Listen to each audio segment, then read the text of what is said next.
ಕರ್ನಾಟಕದ ನಂಬರ್ 1 ದಿನಪತ್ರಿಕೆ ವಿಜಯ ಕರ್ನಾಟಕ ಓದುಗರಿಗೆ ತಾಜಾ ಸುದ್ದಿ ಕೊಡೋದರ ಜೊತೆಗೆ ಸಾಮಾಜಿಕ ಕಳಕಳಿಯ ಕಾರ್ಯಗಳ ಬಗ್ಗೆ ಜಾಗೃತಿ ಮೂಡಿಸಲು ಸೇವಾ ಕೈಂಕರ್ಯ ಕೈಗೊಂಡಿದೆ.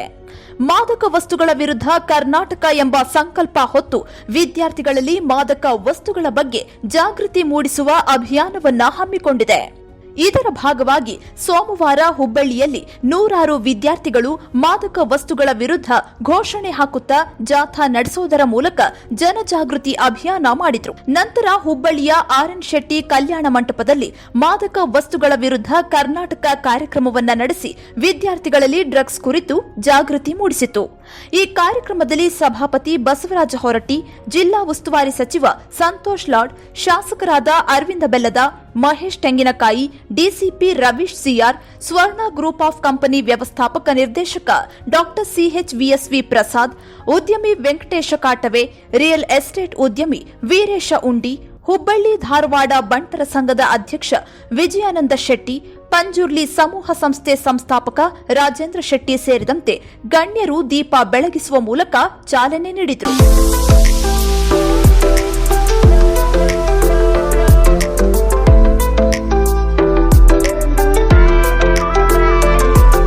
ವಿಜಯ ಕರ್ನಾಟಕ ದಿನಪತ್ರಿಕೆ ಹಮ್ಮಿಕೊಂಡಿದ್ದ ಡ್ರಗ್ಸ್ ಮುಕ್ತ ಕರ್ನಾಟಕ ಜಾಗೃತಿ ಅಭಿಯಾನದಲ್ಲಿ ಹುಬ್ಬಳ್ಳಿಯ ವಿವಿಧ ಕಾಲೇಜಿನ ನೂರಾರು ವಿದ್ಯಾರ್ಥಿಗಳು ಚೆನ್ನಮ್ಮ ಸರ್ಕಲ್ನಿಂದ ಹಳೆ ಬಸ್ ನಿಲ್ದಾಣ, ಗ್ಲಾಸ್ ಹೌಸ್ ಮಾರ್ಗವಾಗಿ ಮಾದಕ ವಸ್ತುಗಳ ವಿರುದ್ಧ ಘೋಷಣೆ ಹಾಕುತ್ತಾ ಜಾಥಾ ನಡೆಸಿದರು. ಈಗಾಗಲೇ ರಾಜ್ಯಾದ್ಯಂತ ವಿಜಯ ಕರ್ನಾಟಕ ಪತ್ರಿಕೆ ಡ್ರಗ್ಸ್ ವಿರುದ್ಧ ಜಾಗೃತಿ ಅಭಿಯಾನ ಮಾಡುತ್ತಿದೆ. ಇಂದಿನ ಯುವ ಪಡೆ ಮಾದಕ ವಸ್ತುಗಳತ್ತ ಜಾರ್ತಾ ಇದ್ದಾರೆ. ಡ್ರಗ್ಸ್ ಸೇವನೆ ಮಾಡಿ ಅದೆಷ್ಟೋ ಯುವಕರು ಪ್ರಾಣ ಕಳೆದುಕೊಳ್ಳುತ್ತಿದ್ದಾರೆ. ಇದನ್ನ ಬುನಾದಿ ಸಮೇತ ಕಿತ್ತು ಹಾಕಲು ವಿಜಯ ಕರ್ನಾಟಕ ಹಲವಾರು ರೀತಿಯಲ್ಲಿ ವಿದ್ಯಾರ್ಥಿಗಳನ್ನ ಒಳಗೊಂಡು ಸಮಾಜದಲ್ಲಿ ಜಾಗೃತಿ ಮೂಡಿಸ್ತಾ ಇದೆ.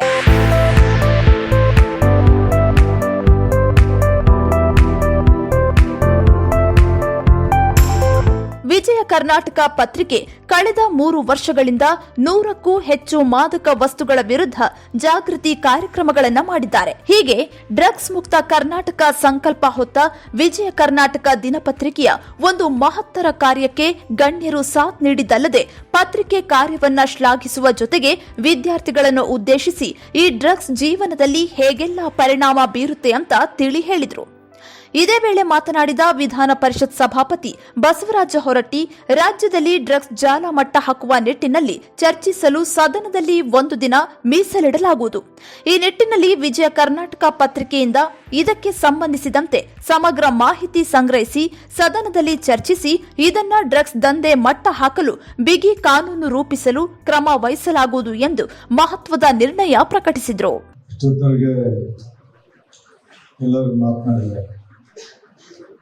ನನಗೆ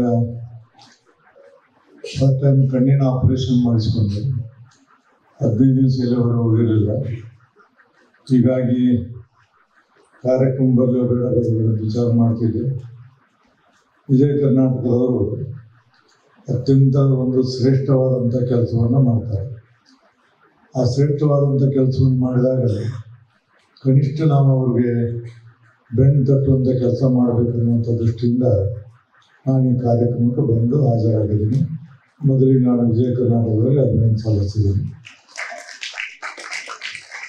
ಈಗ ವಿಜಯ ಕರ್ನಾಟಕದವರು ವಿಶೇಷವಾಗಿ ಈ ಡ್ರಗ್ಸ್ ಅವೇರ್ನೆಸ್ ಮಾಡಬೇಕು, ಇದರ ವಿರುದ್ಧವಾಗಿ ಹೋರಾಟ ಮಾಡಬೇಕಂತ ಹೇಳಿ ಏನಿದೊಂದು ಪ್ರಯತ್ನವನ್ನು ಅವ್ರು ಮಾಡ್ತಾ ಇದ್ದಾರೆ. ಈಗ ಅವ್ರು ಹೇಳ್ದಂಗೆ 2021ರಲ್ಲಿ ಪ್ರಾರಂಭ ಆಗಿ ಇವತ್ತು ಸತತವಾಗಿ ಕಳೆದ 4 ವರ್ಷದಿಂದ ಅವರು ಇದೊಂದು ಪ್ರಯತ್ನ ಮಾಡ್ತಿದ್ದಾರೆ. ಅದಕ್ಕೆ ನನ್ನ ವೈಯಕ್ತಿಕ ಪರವಾಗಿ ಅವರಿಗೆ ನಾನು ಹೃತ್ಪೂರ್ವಕ ಧನ್ಯವಾದಗಳನ್ನು ಹೇಳಲಿಕ್ಕೆ ಇಚ್ಛೆ ಬಯಸ್ತೇನೆ. ಆನೆಸ್ಟ್ಲಿ ಸ್ಪೀಕಿಂಗ್, ನಾವು ಹಿಪೋಕ್ರೆಟ್ ಸೊಸೈಟಿಲಿ ಇರೋದು. ನಾವು ಹೇಳೋದೇ ಬೇರೆ, ನಾವು ಮಾಡೋದೇ ಬೇರೆ, ನಾವು ಇರೋದೇ ಬೇರೆ. ನನಗೇನು ಈ ಸೊಸೈಟಿ ಕೆಡಬೇಕಾಗಿದ್ರೆ, ಈ ವ್ಯವಸ್ಥೆ ಕೆಡಬೇಕಾಗಿದ್ರೆ ಈ ದೇಶದ ಜನರೇ ಕಾರಣ ಅಂತ ನನ್ನ ಅಭಿಪ್ರಾಯ. ಅದು ಜನ ಭಕ್ತರೆಲ್ಲ ಗೊತ್ತಿಲ್ಲ. ಯಾಕೆ ಹೇಳ್ತಾ ಇದ್ದೀನಿ ಮಾತು ಅಂತಂದ್ರೆ, ಇವತ್ತು ವ್ಯವಸ್ಥೆ ಎಲ್ಲಿಗಿದೆ ಅಂತಂದ್ರೆ, ಧಾರವಾಡನಲ್ಲಿ ಹೊರಟ್ಟಿ ಸಾಹೇಬ್ರು ಸರ್ ಸ್ವಲ್ಪ ಗಮನಿಸ್ಬೇಕು ತಾವು. ಧಾರವಾಡನಲ್ಲಿ ನಾವು ಕಳೆದ 1.5 ವರ್ಷದಿಂದ ನಾವು ಬಹಳ ರ್ಯಾಂಡಮ್ ಆಗಿ ಕಮಿಷನರ್ ಅವರು, ಪೊಲೀಸ್ ಇಲಾಖೆಯವರು ಬಹಳ ರ್ಯಾಂಡಮ್ ಆಗಿ ಅಲ್ಲಿ ಡ್ರೈವ್ಗಳು ಮಾಡಿದ್ವಿ. 3 ಹಂತದಲ್ಲಿ ಮಾಡಿದ್ವಿ. 3 ಹಂತದಲ್ಲಿ ಮಾಡಿದ್ರೆ ಸುಮಾರು 2100 ಜನಕ್ಕೆ ನಾವು ಸರ್ಪ್ರೈಸ್ ವಿಸಿಟ್ಗಳನ್ನ ಮಾಡಿ ಸರ್ಪ್ರೈಸ್ ಚೆಕ್ ಮಾಡಿದ್ರೆ ಸುಮಾರು 35%, ಅಂದ್ರೆ 830ವರೆಗೆ 804ವರೆಗೆ ಯಾರು ಡ್ರಗ್ ತಗೊಂಡಿದ್ದಾರೆ, ಕನ್ಸ್ಯೂಮ್ ಮಾಡಿದ್ದಾರೆ, ಅವರಿಗೆ ನಾವು ಪತ್ತೆ ಹಚ್ಚಿದ್ರೆ 2000 ನಾವು ಚೆಕ್ ಮಾಡಿದ್ರೆ ಸುಮಾರು 800ಕ್ಕೂ ಚಿಲ್ಲರೆ ಜನ they have consume drugs. Hubballi Dharwad ಇರ್ತಕ್ಕಂಥ ಒಂದು ಸಿಟಿಯಲ್ಲಿ 30-35% ಜನ ನಾವು ರ್ಯಾಂಡಮ್ ಚೆಕ್ ಮಾಡಿದಾಗ ಅದರಲ್ಲಿ ಹೆಚ್ಚಿನ ಇರ್ತಕ್ಕಂಥದ್ದು ಬಿಲೋ 30. ಬಹಳ ಯುವಕರು ಇದರಲ್ಲಿ ನಮಗೆ ಆ ಟೆಸ್ಟ್ ನಲ್ಲಿ ಪಾಸಿಟಿವ್ ಬಂದಿರತಕ್ಕಂಥದ್ದು. ಎಲ್ಲರಿಗಿನ ಹೆಚ್ಚಾಗಿ ಅಂದ್ರೆ ನಾವು 80 ಜನ ಪೆಡ್ಲರ್ಸ್ಗೆ 80 people we arrested them, we book them. ಆ ಪೆಡ್ಲರ್ಸ್ಗೆ ಎಲ್ಲಿ ಕರೆಸ್ಬೇಕು, ಆಕ್ಚುಲಿ ನನಗೆ ಕಮಿಷನರ್ ಆಗಿರ್ತಕ್ಕಂಥ ಶಶಿ ಅವರು ಈ ಮೇಡ್ ಟ್ರ್ಯಾಕಿಂಗ್ ಮಾಡಿದ್ವಿ. ಇವ್ರ ಪೆಡ್ಲರ್ಸ್ ಹೆಂಗೆ, ಎಲ್ಲಿರ್ತಾರೆ, ಒಂದು ಜಿಯೋಲಜಿಕಲ್ ಟ್ರೀ ತರ ಮಾಡಿದ್ದಾರೆ ಅವರು. Made a good job also. ಉದ್ಘಾಟನೆ ಆಕ್ಚುಲಿ ಪ್ರಹ್ಲಾದ್ ಜೋಶಿ ಅವರು ಮಾಡಬೇಕಾಗಿತ್ತು, ಕಾರಣಾಂತರದಿಂದ ಅವರು ಡೆಲ್ಲಿಯಲ್ಲಿ ಇದ್ದಾರೆ. ಅವರೊಂದು ಶುಭ ಸಂದೇಶ ಕಳಿಸಿದ್ದಾರೆ. ಮಾನ್ಯರೇ, ಇದೇ ದಿನ 27/1/25 ಸೋಮವಾರದಂದು ಜನಪ್ರಿಯ ಕನ್ನಡ ದಿನಪತ್ರಿಕಾ ವಿಜಯ ಕರ್ನಾಟಕ ಹುಬ್ಬಳ್ಳಿ ಧಾರವಾಡ ಪೊಲೀಸ್ ಇಲಾಖೆ ಸಹಯೋಗದೊಂದಿಗೆ ಹುಬ್ಬಳ್ಳಿ RN ಶೆಟ್ಟಿ ಸಭಾಭವನದಲ್ಲಿ ಕರ್ನಾಟಕ ಅಗೇನೆಸ್ಟ್ ಡ್ರಗ್ ಎಂಬ ಜಾಗೃತಿ ಅಭಿಯಾನ ಕಾರ್ಯಕ್ರಮ ಹಮ್ಮಿಕೊಂಡಿರುವುದು ತುಂಬ ಸಂತೋಷದ ಸಂಗತಿ. ಪ್ರಸ್ತುತ ದಿನಗಳಲ್ಲಿ ರಾಜ್ಯದಲ್ಲಿ ಮಾದಕ ವಸ್ತುಗಳ ಸಾಗಾಣಿಕ ಹಾಗೂ ಬಳಿಕ ಸಾಮಾನ್ಯವಾಗಿ ಜನರು, ವಿಶೇಷವಾಗಿ ಯುವ ಜನಾಂಗ ಇದಕ್ಕೆ ಬಲಿಯಾಗುತ್ತಿರುವುದು ಸಮಸ್ಯೆ ಸೃಷ್ಟಿಸಿದೆ. ಈ ವಿಷಯದಲ್ಲಿ ವಿಜಯ ಕರ್ನಾಟಕ ಪತ್ರಿಕೆಯ ಕಾಳಜಿ ಹಾಗೂ ಕೈಗೊಳ್ಳುತ್ತಿರುವ ಕ್ರಮಗಳು ಶ್ಲಾಘನೀಯ. ಈ ಕಾರ್ಯಕ್ರಮದಲ್ಲಿ ಸುಮಾರು 600ಕ್ಕಿಂತಲೂ ಹೆಚ್ಚು ಕಾಲೇಜು ವಿದ್ಯಾರ್ಥಿಗಳು ಪಾಲ್ಗೊಳ್ಳುತ್ತಿರುವುದು ಕಾರ್ಯಕ್ರಮ ಉಪಯುಕ್ತ ಸಾಧ್ಯವಾಗುವುದು. ನಾನು ಈ ಕಾರ್ಯಕ್ರಮದಲ್ಲಿ ಪಾಲ್ಗೊಳ್ಳಲು ತುಂಬ ಉತ್ಸುಕನಾಗಿದ್ದೆ. ಕೆಲವು ಅನಿವಾರ್ಯ ಪೂರ್ವ ನಿಯೋಜಿತ ಕಾರ್ಯಕ್ರಮಗಳು ಮತ್ತು ಇತ್ಯಾದಿ ಕಾರಣಗಳಿಂದ ಬರಲು ಸಾಧ್ಯವಾದಕ್ಕೆ ವಿಷಾದವಾಗಿದೆ. ಈ ಕಾರ್ಯಕ್ರಮ ಯಶಸ್ವಿಯಾಗಿ ಹಾಗೂ ಉಪಯುಕ್ತವಾಗಿ ನೆರವೇರಲೆಂದು ಹಾರೈಸುವ ಹಾಗೂ ಪತ್ರಿಕೆಯನ್ನು ಅಭಿನಂದಿಸುವ ಶ್ರೀ ಪ್ರಹ್ಲಾದ್ ಜೋಶಿ ಈ ಒಂದು ಸಂದೇಶ ಅವರು ನೀಡಿದ್ದಾರೆ. ದಯವಿಟ್ಟು ತಾವೆಲ್ಲರೂ ಸಹಿತ ನಾನು ಹೇಳಿದಾಗೆ ಒಂದು ಜವಾಬ್ದಾರಿ ತಗೊಂಡು ನಮ್ಮ ಭಾರತ ದೇಶ, ನಮ್ಮ ಕರ್ನಾಟಕ ಡ್ರಗ್ಸ್ ಮುಕ್ತ ಕರ್ನಾಟಕ ಮಾಡುವ ಒಂದು ಪ್ರತಿಜ್ಞೆ ನಾವಿವತ್ತು ತಗೊಳ್ಳೋಣ ಅಂತ ಹೇಳಿ ಈ ಒಂದು ಕಾರ್ಯಕ್ರಮ ಯಶಸ್ವಿಯಾಗಿ ಶ್ರಮಿಸಿದ ಎಲ್ಲರಿಗೂ ವಂದಿಸಿ ನಾನು ಎರಡು ಮಾತು ಮುಗಿಸ್ತೀನಿ. ಜೈ ಹಿಂದ್, ಜೈ ಕರ್ನಾಟಕ. ನಮ್ಮ ಪಂಜಾಬ್ ಆಯ್ತು ಒಂದ್ ಸತ್ತೆ ಪಾಕಿಸ್ತಾನದವರು ಟೆರರಿಸಂ ಮೂಲಕ ಪಂಜಾಬ್ ಅನ್ನು ಆಕ್ಯುಪೈ ಮಾಡಿದ್ರು, ಅಲ್ಲಿ ಕ್ರಾಸ್ ಮಾಡಿದ್ರು. ಈಗ ಡ್ರಗ್ಸ್ ಮೂಲಕ ಪಂಜಾಬ್ ಅನ್ನು ಅವರು ಹಾಳು ಮಾಡಿದ್ರು. ಇದು ದೊಡ್ಡ ಮೇನೆಸ್ ಐತಿ. ಇದ್ರ ಬಗ್ಗೆ ಬಹಳ ದೊಡ್ಡ ಪ್ರಮಾಣದ ಅವೇರ್ನೆಸ್, ಬಹಳ ದೊಡ್ಡ ಪ್ರಮಾಣದ ಹೋರಾಟ ನಮ್ಮ ದೇಶದಲ್ಲಿ ಆಗುವಂತ ಅವಶ್ಯಕತೆ ಇದೆ. ಆ ದೃಷ್ಟಿಯಿಂದ ಇವತ್ತು ವಿಜಯ ಕರ್ನಾಟಕದವರು ಇದೇನು ಕಾರ್ಯಕ್ರಮ ಮಾಡ್ತಿದ್ದಾರೆ, ಬಹಳ ಮೆಚ್ಚುವಂತ ಕಾರ್ಯಕ್ರಮ. ಇದಕ್ಕೆ ನಾನು ಅವರಿಗೆ ಅಭಿನಂದನೆಗಳನ್ನು ಸಲ್ಲಿಸ್ತೇನೆ. ಇದನ್ನ ಇನ್ನೂ ಹೆಚ್ಚಿನ ಪ್ರಮಾಣದಲ್ಲಿ ನಾವು ತೆಗೆದುಕೊಂಡು ಹೋಗ್ಬೇಕು. ಸಂತೋಷ್ ಲಾಡ್ ಅವರು ಹೇಳಿದಂಗೆ ಹೊರಗೆ ಸರ್ ತಾವು ಖಾದರ್ ರೀತಿ ಮಾತಾಡಿ ಇದ್ರ ಬಗ್ಗೆ ಸದನದಲ್ಲಿ ಒಂದು ವಿಶೇಷ ಚರ್ಚೆ, ಅದ್ರ ಬಗ್ಗೆ ಏನ್ ಮಾಡ್ಬೇಕು ಅಂತ ಹೇಳಿ ನಾವು ಸರ್ಕಾರದಿಂದ ಆಕ್ಷನ್ ಪ್ಲಾನ್ ಮಾಡುವಂತ ಅವಶ್ಯಕತೆ ಇದೆ ಅಂತ ಈ ಸಂದರ್ಭದಲ್ಲಿ ಹೇಳಿ, ಇದು ಬಹಳ ದೊಡ್ಡ ಪ್ರಮಾಣದಲ್ಲಿ ಜಾಗೃತಿ ಅಭಿಯಾನ ಮೂಡಿಸಬೇಕಾಗಿರ್ತಕ್ಕಂಥ ಕೆಲಸಕ್ಕೆ ಕೈ ಹಾಕಿದ್ದಕ್ಕಾಗಿ ಮೊಟ್ಟ ಮೊದಲನೇದಾಗಿ ವಿಜಯ ಕರ್ನಾಟಕದ ಎಲ್ಲ ಹಿರಿಯ ಪತ್ರಕರ್ತರಿಗೂ, ಕಿರಿಯ ಪತ್ರಕರ್ತರಿಗೂ, ಇಡೀ ಸಿಬ್ಬಂದಿ ವರ್ಗಕ್ಕೂ ಹೃತ್ಪೂರ್ವಕವಾದಂಥ ಅಭಿನಂದನೆಗಳನ್ನು ನಾನು ಸಲ್ಲಿಸ್ತೇನೆ. ವಿಶೇಷವಾಗಿ ಬಡು ಕುಲಕರ್ಣಿಯವರು, ಹುಡುಗರ್ ಅವರು, ಉಳಿದ ಎಲ್ಲ ಅವರು ರಿಪೋರ್ಟಿಂಗ್ ಮಾಡ್ತಕ್ಕಂಥ ಪ್ರತಿಯೊಬ್ಬರು ಕೂಡ ಬಹಳ ಒಳ್ಳೆಯ ರೀತಿಯಿಂದ ಇದ್ರ ಬಗ್ಗೆ ತೆಗೆದುಕೊಂಡು ಹೋಗುವಂಥ ಪ್ರಯತ್ನವನ್ನ ಮಾಡಿದ್ದಾರೆ.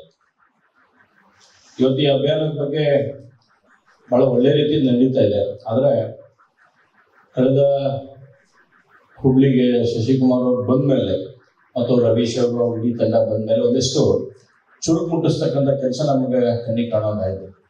ಕಳೆದ ಸಲ ನಾನೊಂದು ಇವ್ರು ಬರೋಕ್ಕಿಂತ ಮೊದಲ ಪತ್ರಿಕಾಗೋಷ್ಠಿಯಲ್ಲಿ ಹೇಳಿದ್ದು, ಇದೊಂದು ಬಹಳ ದೊಡ್ಡದಾಗಿರ್ತಕ್ಕಂಥ ಮಾಫಿಯಾ ಇದೆ. ಇದರಲ್ಲಿ ಅವ್ರಿವ್ರು ಅನ್ನುವಂಥದ್ದೆಲ್ಲ ಪ್ರತಿಯೊಬ್ಬರದ್ದು ಒಂದು ರೀತಿಯಾದ ಇನ್ವಾಲ್ವ್ಮೆಂಟ್ ಇದ್ದೇ ಇರುತ್ತೆ ಅದರಲ್ಲಿ. ನಾನು ಅವಾಗ ಪರಟೆ ಸಾಹೇಬ್ ನಾನು ಒಂದು ಹಿಂದೆ ಪ್ರೆಸ್ ಮೀಟ್ ಮಾಡಿ ಹೇಳಿದ್ದೆ, ಹುಬ್ಳಿ ಒಳಗೆ 1 kg ಮಟನು ಯಾವಾಗೂ FIR ಆಗಲಿಲ್ಲ. ಅಂದ್ರೆ 1 kg ತೋರಿಸಿದ್ ನಾನು ಕೇಳಿದೆ, ಆಮೇಲೆ ಸ್ಟಡಿ ಮಾಡಿದ್ದೆ ಇದ್ರ ಬಗ್ಗೆ ಯಾಕೆ ಏನು ಅಂತೇಳಿ. 1 kg ಅಂತೇಳಿ ಏನಾದ್ರು ಮಾಡಿದ್ರೆ ಮಿನಿಮಮ್ 3 ವರ್ಷ ಒಳಗೆ ಹೋಗ್ತಾರೆ ಅವ್ರು ಅಂತೇಳಿ. ಅದು ಎಷ್ಟು ಮಾಡ್ತೀರಿ ಅಂದ್ರೆ ಇಲ್ಲ 800 ಗ್ರಾಮ್ 900 ಗ್ರಾಮ್ ಅಷ್ಟರ ಮಾಡಿಬಿಟ್ರೆ ಅವ್ರು ಮತ್ತೊಂದು 2-3 ದಿವಸ ಹೊರಗೆ ಬರ್ತಾರೆ, ಮತ್ತೆ ಆಸ್ ಇಟ್ ಈಸ್ ನಡೀತೈತೆ ಅನ್ನೋದು. ಅದರ ಸುದೈವ ಅಂತಂದ್ರೆ ಹೊಸ ಡಿಪಾರ್ಟ್ಮೆಂಟ್ ಎಲ್ಲರೂ ಬಂದ್ಮೇಲೆ ಎಲ್ಲ KG ಮ್ಯಾಗೆ ಮಾಡುವಂತ ಕೆಲಸ ಮಾಡ್ಯಾರ. ಹೀಗಾಗಿ ಪೊಲೀಸ್ ಇಲಾಖೆಗೂ ಅಭಿನಂದನೆಗಳು ಸಲ್ಲಿಸ್ತೀನಿ. ಅಂದ್ರೆ ಮಿನಿಮಮ್ ಒಂದು 3-4 ವರ್ಷ ಒಳಗೆ ಹಾಕುವಂತ ಕೆಲಸ ಆಗ್ಬೇಕು. ಇಲ್ಲಾಂದ್ರೆ ಏನಾಗುತ್ತೆ, ನಮ್ಗೆ ಇವತ್ತು ಒಳಗೆ ಹಾಕ್ತಾರ, ಅವ್ರಕ್ಕಿಂತ ಚೆನ್ನಾಗಿರ್ತಕ್ಕಂಥ ಅವರು ಎಲ್ಲರೂ ಸಾಕೊಂಡ್ಬಿಟ್ಟಿರ್ತಾರೆ. ಯಾರ್ಯಾರು ನಮ್ಮ ಹೊರಗೆ ತರಕ್ ಬೇಕು ಅವ್ರನ್ನೆಲ್ಲರೂ ಸಾಕೊಂತಾರೆ, ಅವ್ರ ಕಡೆಯಿಂದ ಹೊರಗೆ ಬರುವಂತ ವ್ಯವಸ್ಥೆ ಆಗುತ್ತೆ. ಇದು ವಿಶೇಷವಾಗಿ ನಮಗೆ ಗೀಳು ಕಾಲೇಜ್ ವಿದ್ಯಾರ್ಥಿಗಳಲ್ಲಿ ಬಹಳ ದೊಡ್ಡ ಪ್ರಮಾಣದಲ್ಲಿ ಇವತ್ತೇ ಗೀಳಾಗ್ತಿರ್ತಕ್ಕಂಥ ಸಂಗತಿಯನ್ನು ನೋಡಿದ್ರು. ಇನ್ನು ವಿಜಯ ಕರ್ನಾಟಕದ ಈ ಡ್ರಗ್ಸ್ ಮುಕ್ತ ಕರ್ನಾಟಕ ಅಭಿಯಾನಕ್ಕೆ ಹುಬ್ಬಳ್ಳಿ ಧಾರವಾಡ ಪೊಲೀಸ್ ಕಮಿಷನರೇಟ್, ಜಿಲ್ಲಾಡಳಿತ ಸೇರಿದಂತೆ ಅನೇಕ ಉದ್ಯಮಿಗಳು ಕೈಜೋಡಿಸಿದ್ದಾರೆ. ಅವಳಿ ನಗರದಲ್ಲಿ ಡ್ರಗ್ಸ್ ಸೇವನೆ ಮಾಡಿ ಅದೆಷ್ಟೋ ಯುವಕರು ಕ್ರೈಮ್ ಮಾಡ್ತಿದ್ದಾರೆ. ಮಾದಕ ವಸ್ತು ವ್ಯಸನಿಗಳಿಂದ ಅತಿ ಹೆಚ್ಚು ಅಪರಾಧಗಳು ನಡೆಯುತ್ತಿವೆ.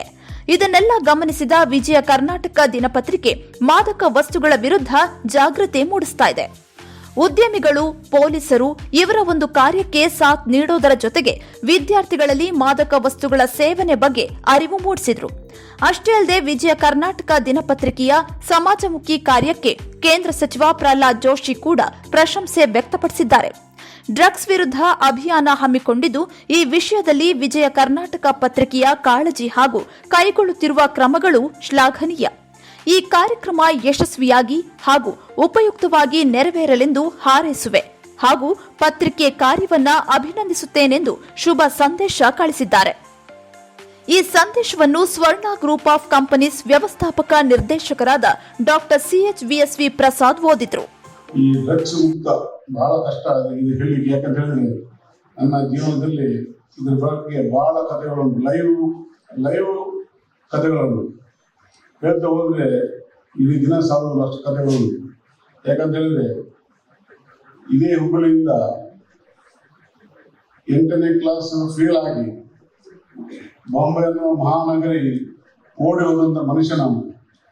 ಅಲ್ಲೇ ಪ್ಲಾಟ್ಫಾರ್ಮ್ ಅಲ್ಲಿ ಚಾ ಮಾಡುವಾಗ ಅಲ್ಲಿ ನೋಡಿದಂಥ ಕೈ ಘಟನೆಗಳು ನನ್ನ ಮನಸ್ಸಿನಲ್ಲಿ ಈಗಲೂ ಅಚ್ಚುತ್ತಿದ್ದಂತೆ. ಅದಕ್ಕಾಗಿ ನಾನು ಇಲ್ಲಿ ತನಕ ಸಿಗರೇಟ್ ಸೇದಿಲ್ಲ, ಡ್ರಿಂಕ್ಸ್ ಮಾಡಿಲ್ಲ, ಇಸ್ಪಿಟ್ ಮುಟ್ಟಿಲ್ಲ,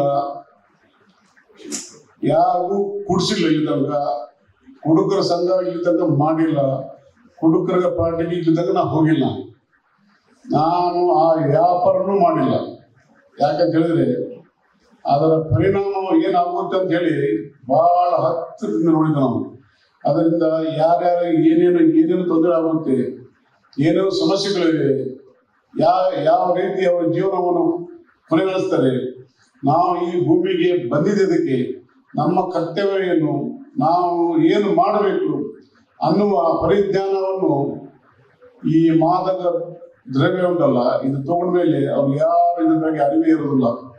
ಇದನ್ನೆಲ್ಲ ನಾನು ಕಣ್ಣಾರೆ ಕಂಡವನು.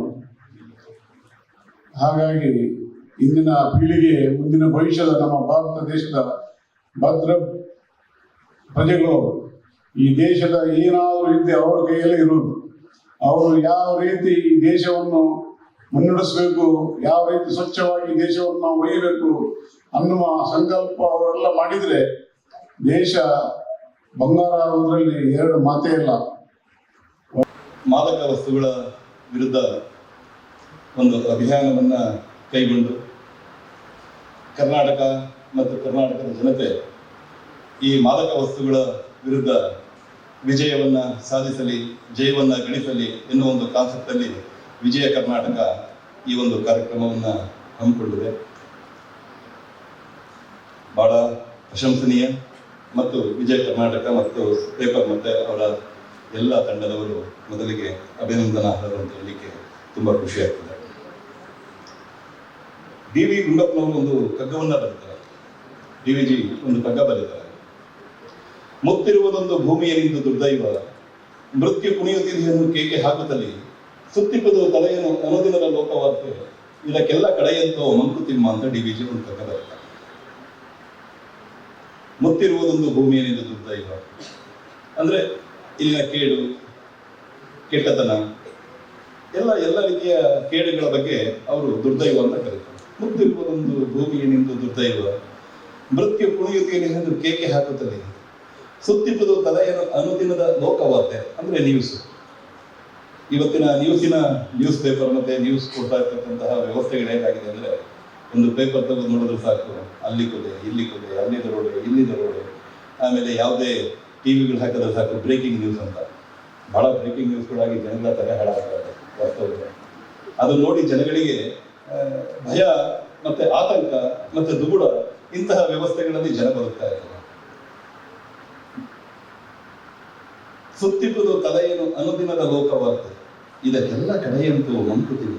ಇದಕ್ಕೆಲ್ಲ ಯಾವ ಕಡೆಯಾಗ್ತದೆ ಅಂದ್ರೆ, ಈ ದಿನ ವಿಜಯ ಕರ್ನಾಟಕ ಪೇಪರ್ನವರು ಸಮಾಜವನ್ನ ಕಟ್ಟುವ ದೃಷ್ಟಿಯಿಂದ ಯುವಕರನ್ನ ಉತ್ತಮ ದಾರಿಗೆ ತರುವಂತಹ ಒಂದು ವ್ಯವಸ್ಥೆಯಲ್ಲಿ ಒಂದು ಮಾದಕ ವಸ್ತುಗಳ ವಿರುದ್ಧದ ಒಂದು ಜಾಗೃತಿ ಅಭಿಯಾನದಂತಹ ಕಾರ್ಯಕ್ರಮಗಳನ್ನು ಮಾಡಿ ಜನರನ್ನ ಮತ್ತು ಸಮಾಜವನ್ನ ಜಾಗೃತವನ್ನಾಗಿ ಮಾಡುವಂತಹ ಒಂದು ಜವಾಬ್ದಾರಿಯನ್ನು ಹೊತ್ಕೊಂಡಿದ್ದಾರಲ್ಲ, ಇದರಿಂದ ಜನಗಳು ನೆಮ್ಮದಿಯಾಗಿರ್ತಾರೆ ಹೊರತು ಆತಂಕವನ್ನು ಸೃಷ್ಟಿಸೋದ್ರಿಂದ ಅಥವಾ ಸಮಸ್ಯೆಗಳನ್ನು ಸೃಷ್ಟಿಸೋದ್ರಿಂದ ಈ ಸಮಾಜ ಉದ್ಧಾರ ಆಗುವುದಿಲ್ಲ ಅಂತೇಳಿ ಗೊತ್ತಿರುವುದೊಂದು ಭೂಮಿಯನಿಂದು ದುರ್ದೈವ, ಮೃತ್ಯು ಕುಣಿತಲ್ಲಿ ಇದನ್ನು ಕೇಕೆ ಹಾಕಿದಲ್ಲಿ ಸುತ್ತಿರುವುದು ತಲೆಯನ್ನು ಅನುದಿನದ ಲೋಕವಾರ್ತೆ. ಇದಕ್ಕೆಲ್ಲ ಕಡೆಯಂತೂ ಮಂಕುತಿಮ್ಮ ಅಂತ ತಮ್ಮ ವಿಜಯವರು ಕಗ್ಗದಲ್ಲಿರುತ್ತಾರೆ. ಆ ನಿಟ್ಟಿನಲ್ಲಿ ವಿಜಯ ಕರ್ನಾಟಕ ಪೇಪರ್ 19 ಪೇಪರ್ 100 ಸಿಬ್ಬಂದಿಗಳು ಮತ್ತೊಬ್ಬ ಅಭಿನಂದನಾರ್ಹರು. ಒಟ್ಟಾರೆ ರಾಜ್ಯವ್ಯಾಪಿ ವಿಜಯ ಕರ್ನಾಟಕ ನಡೆಸುತ್ತಿರುವ ಡ್ರಗ್ಸ್ ವಿರುದ್ಧ ಕರ್ನಾಟಕ ಅಭಿಯಾನ ಸಾರ್ವಜನಿಕರಿಂದ ಅಪಾರ ಮೆಚ್ಚುಗೆಗೆ ಪಾತ್ರವಾಯಿತು.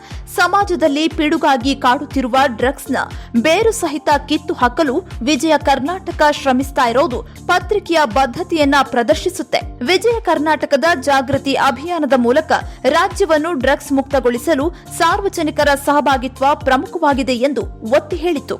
ಈ ನಿಟ್ಟಿನಲ್ಲಿ ಪೊಲೀಸರು, ಸರ್ಕಾರದ ಜೊತೆಗೆ ಸಾರ್ವಜನಿಕರು ಕೈ ಜೋಡಿಸುವ ಅಗತ್ಯತೆ ಇದೆ ಎಂದು ಪ್ರತಿಪಾದಿಸಿತು.